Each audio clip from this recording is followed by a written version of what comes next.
pois o mundo desprezei. Eu lugar não tenho aqui, peregrino sou enfim, ansiando minha pátria, lar celeste do porvir.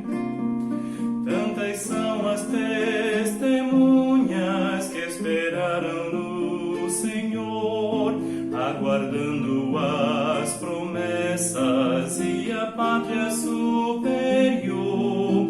Pela fé as contemplaram, sem aqui retroceder.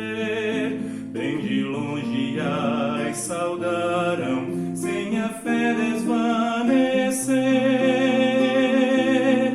Sem jamais para trás olhar, a cidade correrei, nela fitos meus olhos, pois o mundo desprezei. Meu lugar não tenho aqui, peregrino sou enfim, ansiando minha pátria, lá celeste do porvir.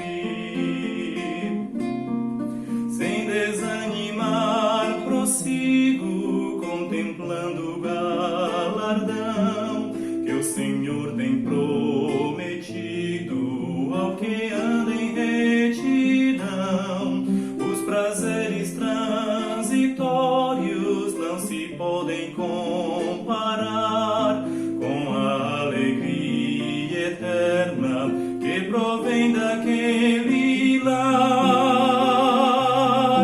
Sem jamais para trás olhar, a cidade correrei, nela fitos meus olhos, pois o mundo desprezei. Eu lugar não tenho aqui,